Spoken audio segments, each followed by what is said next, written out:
What is happening, Blades? That's been the greeting that I've just coined naturally as this channel has evolved.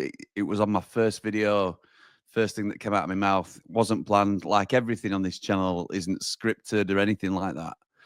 I'm going to talk to you today about how I became a full-time content creator. And I don't want you to think this is going to be a walk through guiding how you can become a content creator. I do believe that anybody can do this. If I can do this, trust me, anybody can. But I also think everybody has their own unique journey, if you like, their own unique way to get there. I never thought that I would do this full time, not in a million years. I don't think the Sheffield United fan base in general is seen to be big enough for a sustainable full-time content creator on social media.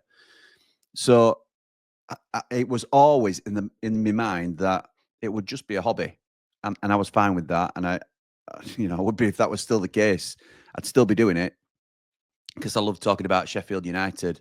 But I think I have to sort of take you back to the reasons I started, and those that have followed the channel or the Blades Ramble channel. Obviously, this has been released on Behind the Ramble, but those that have followed the Blades Ramble will know this. So apologies if you're hearing it for the third or fourth or fifth time. But for those that are new, it's not going to be a sad story. It's just a real story. So I'm going to try and focus on the positives because this is an unbelievable positive that's come out of, what was a sad situation for me. So my mum died in June 2022, and that were a turning point for me in my life. I was very close to, she was the person I was the closest to in the world. I was definitely a mummy's boy. I am 40 years old, and at that time, I was still a mummy's boy.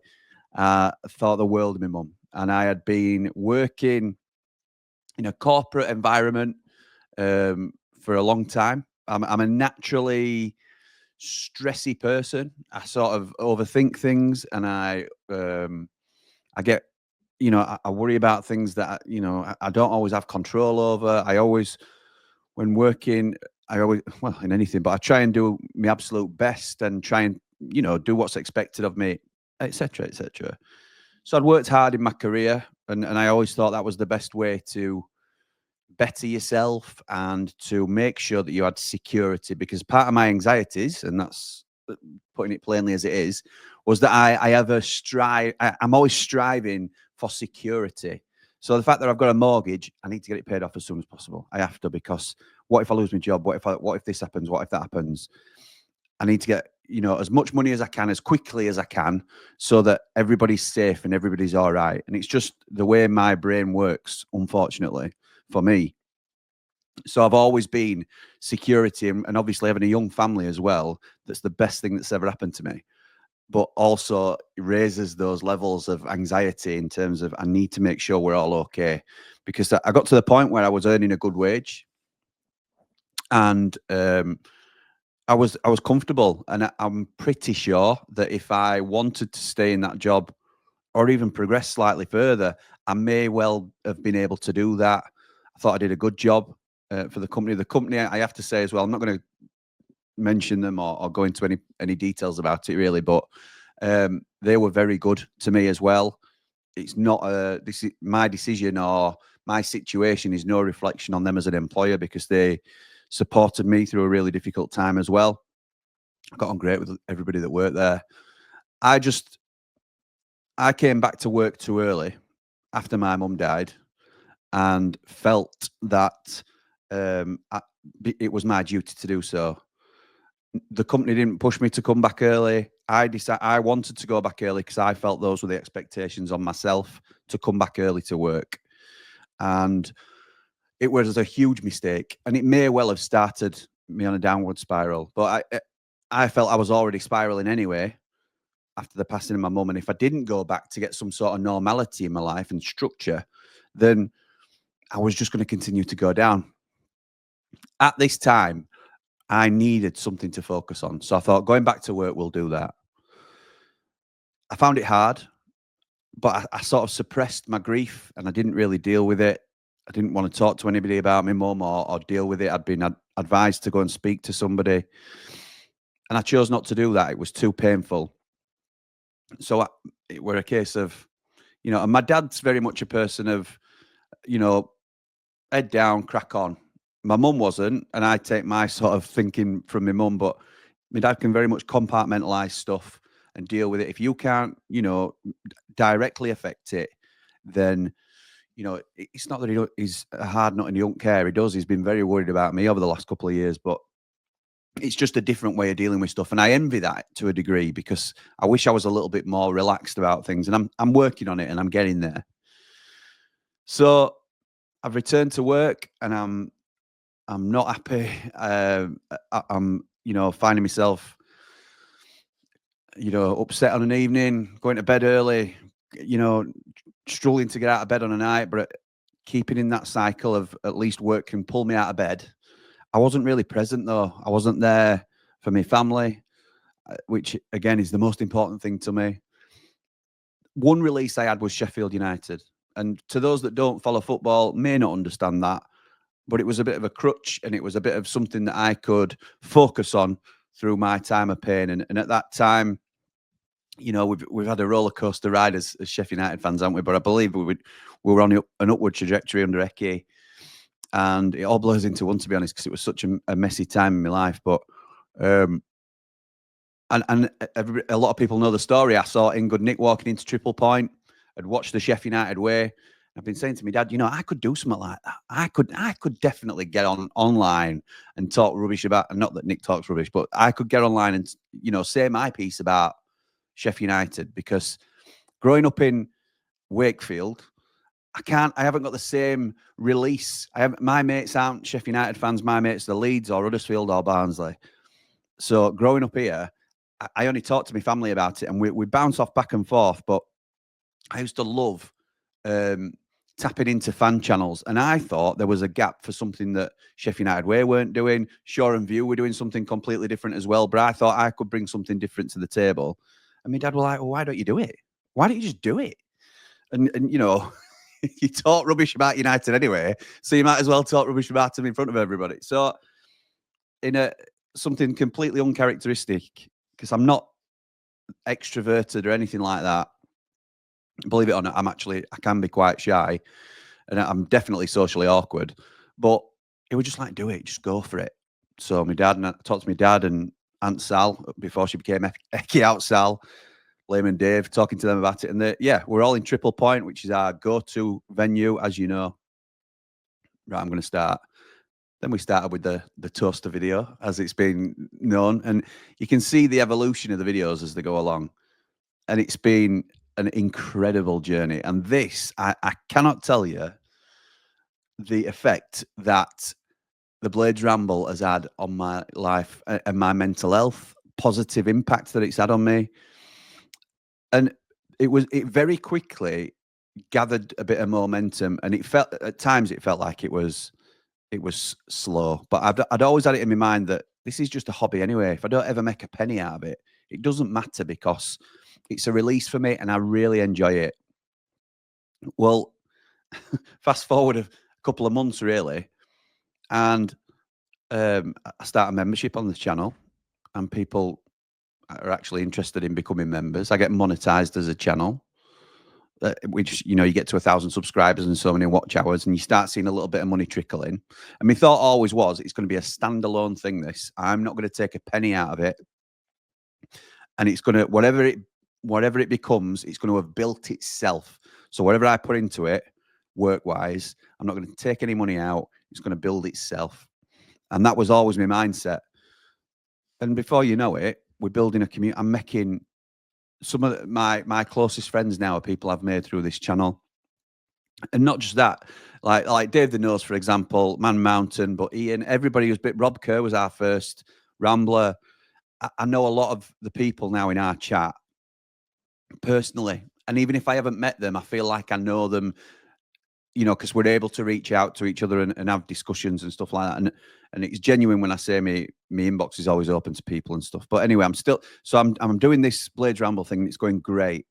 I'm absolutely loving what I'm doing. My work life is getting tougher and tougher. And it's not that I couldn't do the job. It's not that work weren't trying to accommodate me. And it's not that, it was just that I was not in the right headspace for it at all. I'd not grieved to the point, I was convinced that I'd come back too early and I hadn't, I needed more time. But the ship had sailed.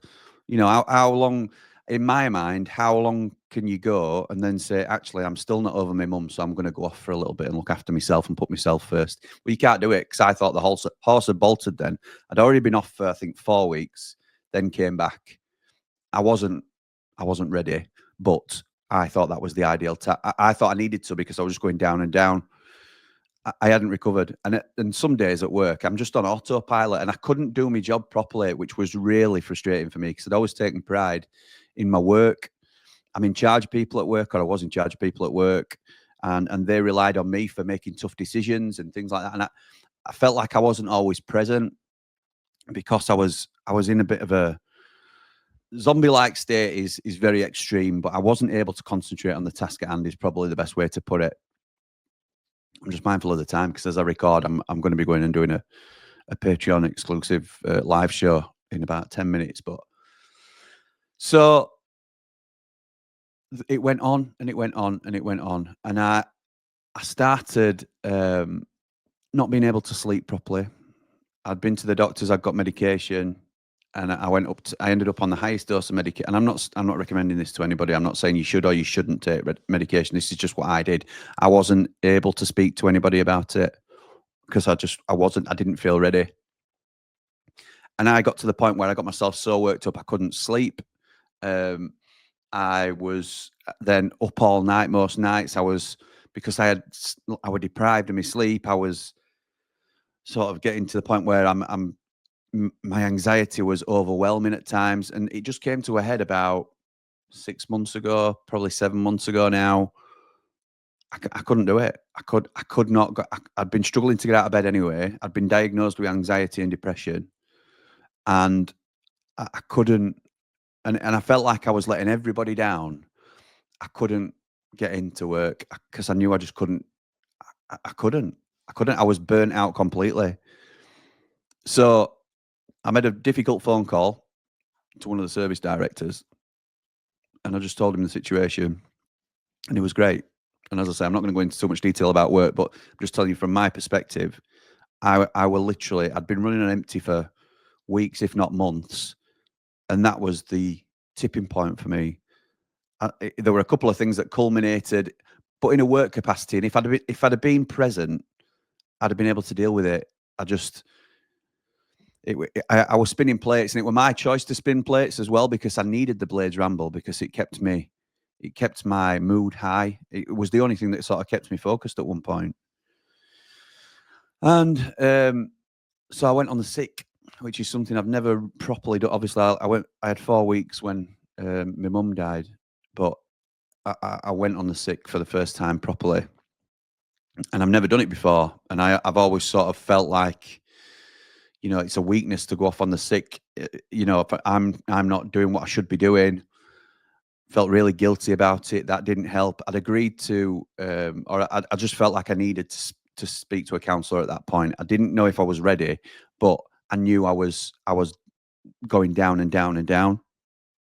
I spoke to a counsellor, let them know my situation, and they were absolutely fantastic. And work had sorted me out with this counsellor. So again, further evidence that they were trying their best to help me. I was convinced it was that I hadn't had time to grieve over my mum, because I thought about her every day, and I miss her all the time. But ultimately, I mean, as I had this like 8 week course, and I had a phone call every day, every week, rather than a face to face, because I couldn't face a face to face meeting. I was really low. I couldn't get out of bed some days. I was having silly thoughts. My family's obviously really worried about me at this time, and I. It came out in the wash really that work was a big part of my issue, and that was my issue, not anything that my workplace had done. I it I'd I'd outgrown it, I think is probably the best way to put it, but it wasn't a job that fit my personality or my needs at that point, shall we say. And I had started to become and sort of become a persona at work rather than myself. And I'd lost a little bit of my identity. And there was a few things around that that resonated with me. I wasn't necessarily built for that. And while I feel like I did a good job, and I feel like my colleagues would hopefully tell you the same, it didn't come naturally to me to be an authoritative person or a strong decision maker, particularly in a field that I wasn't overly qualified in. I think I'm just an half decent people person in terms of I get on well with people. I like talking to people, although I can be socially awkward. I like to try and get the best out of people, which has carried me well so far. In the meantime, Blades Ramble's doing really well. I've got fantastic sponsors on board. I'd be remiss not to mention John Asquith, who is my business coach and a huge blade and has supported me from the very beginning. And he has given me some fantastic advice, including difficult decisions like initially raising prices on the Patreon, which I was very reluctant to do because I'm already so grateful for those that have contributed. But we did that a year ago, and it's the majority came with us, and we've now got more than we've ever had. So it's really helped the business stand alone, if you like, and it's been incredible, really. So I've got the sponsorship, I've got the support of the patrons, I've got money coming in from YouTube as well. So there's different areas that I'm monetizing the channel.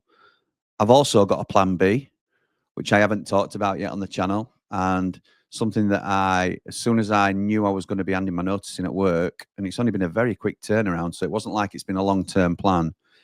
I've started my taxi licensing, and some people might scoff at that or laugh at that because there's sometimes a perception around taxiing, but I wanted to do something that fit in around my business, which is going to be the Blades Ramble, and I can jump in my car and do a day's work for Uber whenever I want. If I've not got any rambles planned or I'm up to date with getting everything prepped, I can jump in and do 8 hours in the car if my money isn't where I need it to be, because it fluctuates now and it's not as regular as it was. But that's my plan B. That's my safety net for if I drop a sponsor or something like that, or we can't quite, make ends meet or whatever it might be. I've got a plan B. I've got a safety net, and I've passed all the tests. I'm just waiting for my DBS check to come back now, and that'll be my safety net. I'm not going to be a taxi driver by trade, if you like, but I'm going to be able to jump in my car and do a couple of shifts on Uber a month if I feel like I need the extra bit of cash. So it's not been a decision I've made frivolously. It's something I've thought about. I wanted my partner, my wife, who's been supporting me for a long, long time, who thought from the beginning that my job had a huge part to play in this. She's well on board, even though I'm the main breadwinner, or was the main breadwinner. She just wants me to be myself. And the minute I handed my notice in at work, I knew it was the right decision. So I'm going to have to wrap up quicker than I wanted on this video, because obviously I've timed it terribly, because I'm going live in about 3 minutes. But I wanted to come on and sort of give you a whistle-stop tour, and I can probably do an additional part to this because I think there's so much more I can get into. I made a decision, but I'd assessed all the risk, and I'd weighed up what's important to me in terms of my mental health as well. And the message I would say to you is, if you're not happy in your workplace or doing anything in life, and you can afford to make that change, don't make it if you've no other plans, but make that change, because you cannot put a price on your mental health. And I cannot tell you how much better I am now for doing this. And I have to thank everybody that's watching this, even if you're not a Patreon backer or a sponsor or anything. If you're just watching, you are contributing to my view count, which helps me get spread further and farther. If that's a term that you're supposed to use. But I thank you for everything, because this has changed my life and it has pulled me up. And I like to think my mum has a big part to say in this, because she was always behind me, following my dreams. But unbelievable to say I'm now a content creator. Still feel like I'm too old to say that, but my kids love it. They tell everybody. We got stopped in Aldi earlier today, and one lad says, all that content. You're a Sheffield United content creator, aren't you? I love stuff you've been doing with Connor. I'm a Leeds fan, but I love stuff you. My daughter's like wide-eyed. I mean, for me, it's quite embarrassing, but she's there wide-eyed, and I love it. Absolutely love it. Try and do what you love if you can, and put your mental health first. But and I will be back to talk a little bit more about different stuff. But I've been promising to get new content out here on this channel. I think it's important that you all, because you've been on the journey with me, most of you, haven't you? So it's important that you all understand where I am and what I'm up to. So thank you for everything. I'll think of a new end line, but for now, come on, you red and white wizards. Up the blade.